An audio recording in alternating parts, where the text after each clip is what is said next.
Oh yeah, yes, I'm leaking screams, guys. I'm leaking screams. We are screaming on Howling Abyss and I'm playing Sana, Zed and Jinx.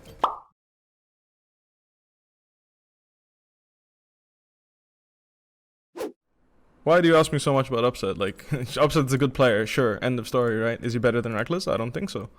Is he better than, like, is he top 3? Sure, you could argue that. Everyone has their own opinion. What matters is that you base it in a way where people can agree with you. You don't have to be 100% right. What matters is that you're not 100% wrong. Alfari, I think he's really strong. A really strong player. Very consistent. Knows what he's doing pretty much all the time.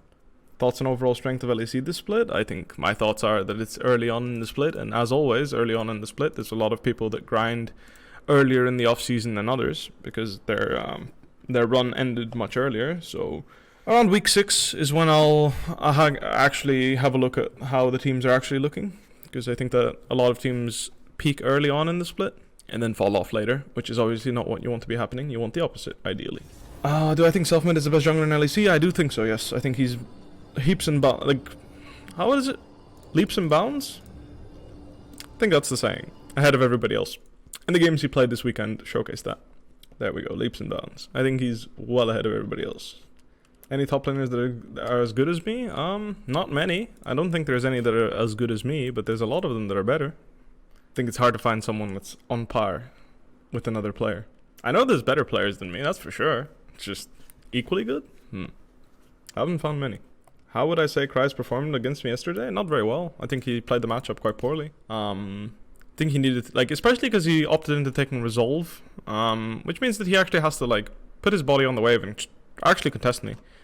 I recognized that. I went for a Mana Crystal start, and I got to farm out my Sheen pretty much freely. There was once or twice where I was, like, a little bit iffy, which is normal in this matchup for Gangplank, where it's like, do I need to ult the wave if I want to push it in, or... True, my abilities to int can be matched. Can't be. Actually, I wouldn't say that. I think the Shy has put on his fair share of deaths recently. So, Licorice probably equally good. I mean, Licorice is a good player. I just think that, like, the thing is when I played against him, I feel like he played a lot of matchups that were very, very, very, very much in my favor, and, like, he needed to do specific things in order to not make them so. Anyway, what I was saying is Licorice played some very, like, volatile matchups. If you play Echo into Victor and things go wrong for Echo, it's completely unplayable for Echo, and it's the other way around as well.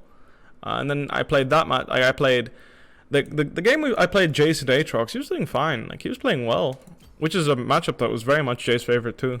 But I played twice Victor into Echo, and twice it went in my favor. And then the other time I played against him, I played Jax into Renekton, which was like being the Renekton side in a Spear Shojin meta. Whichever of us got ahead and got Spear first was gonna walk over the enemy team no matter what happened there. So I feel like you know, a lot of people don't pay attention to how volatile the matchups were that we played, and how any small amount of mistakes or snowballing or jungle interference could swing those matchups either way. That's not to say that I didn't play well, or he didn't play well. Like, I don't think he played great, but I don't think he played as poorly as people suggest. And the way I called him out, because I just won a World semi-finals for the first time in my life, in my first time going to Worlds. I was going to World Finals, you know. I was pumped, so of course I'm gonna say something. That's why, like, in that moment I said he's shit, but I know upon further consideration and actually looking at things deep, a little more of a deep dive into the matchup and understanding what happened there, I can understand it was not about him playing or being a bad player. I think every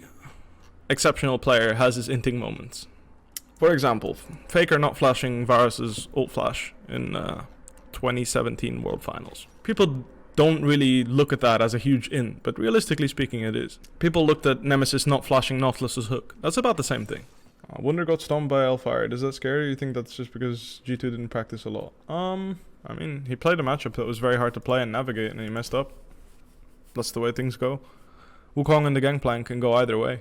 Wukong, like, if GP messes up, which is harder to do, I do agree that it's Gangplank favored, but if GP messes up, Wukong would make short work of Gangplank in a similar way. That's just the way that matchup goes. I mean, honestly, you've been asking for a Jax game for so long, and you've gifted so many subs, so...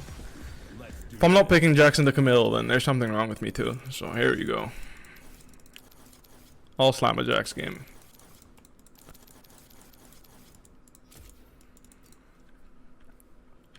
Even though I don't think it's that great this game, it's fine.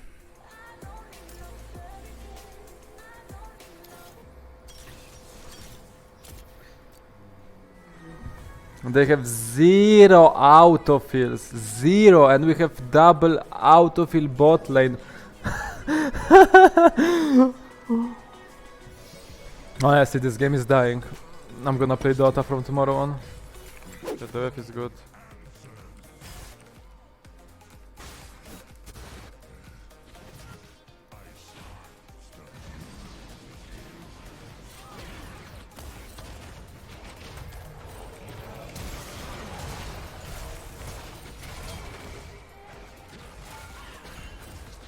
Guess we don't kill him. Alright. So getting some extra combat power to contest her would be good. Then again, I'm not sure if I can. The wave is quite big. We'll see.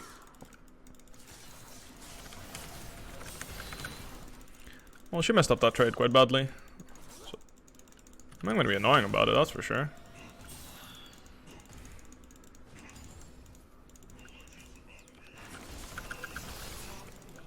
That's fine. So like I said, like, the situation I'm in here is just like, if I avoid dying to her and I TP back, I'm in a good spot. So I kind of want to get all this CS before doing that.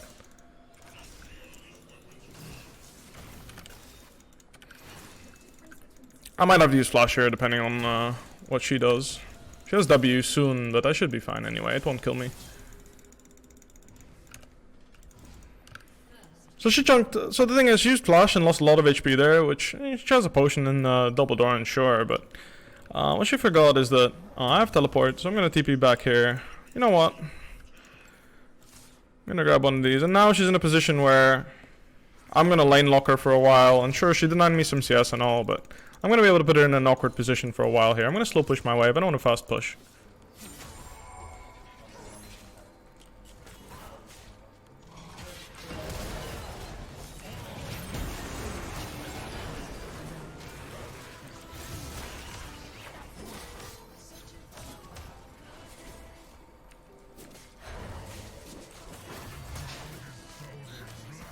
Now he will jump into me.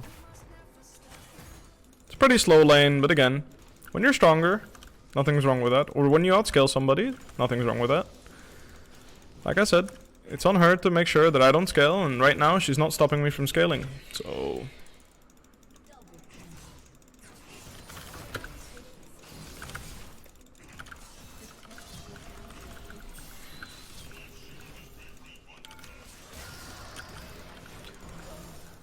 this is gonna take the ult in there. She messed up a little bit.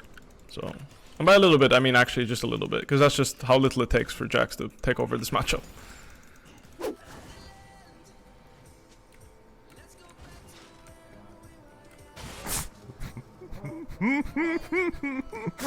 What a fucking retard.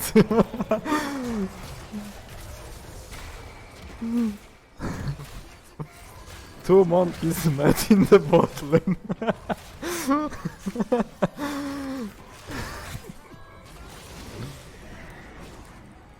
Do we open?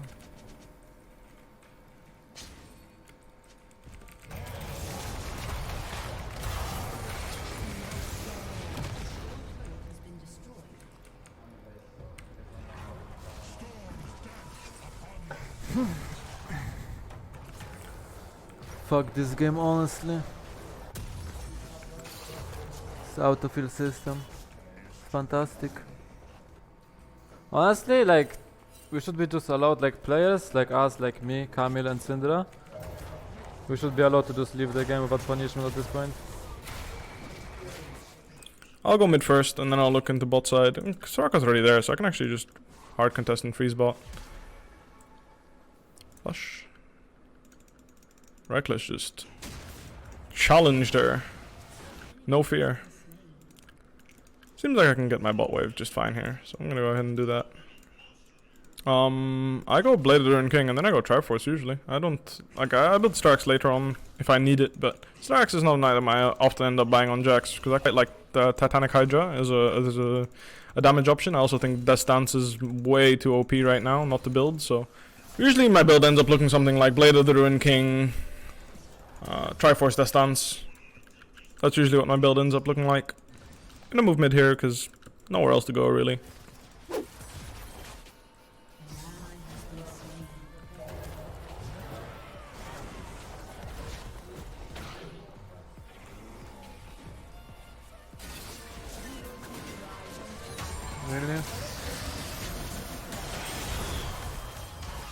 Boom.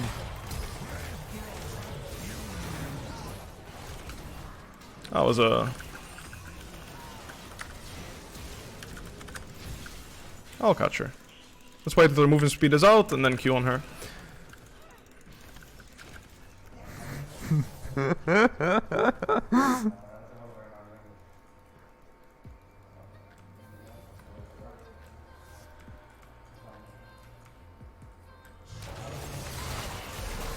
Okay. Boom. Ah.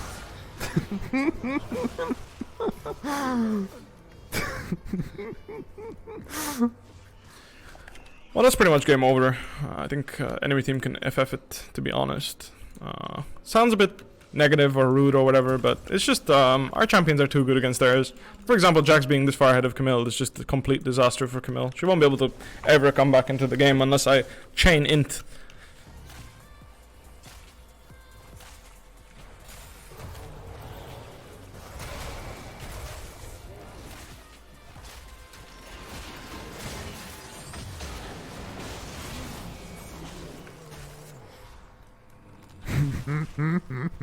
That was a fast one. I wonder who's not pressing yes.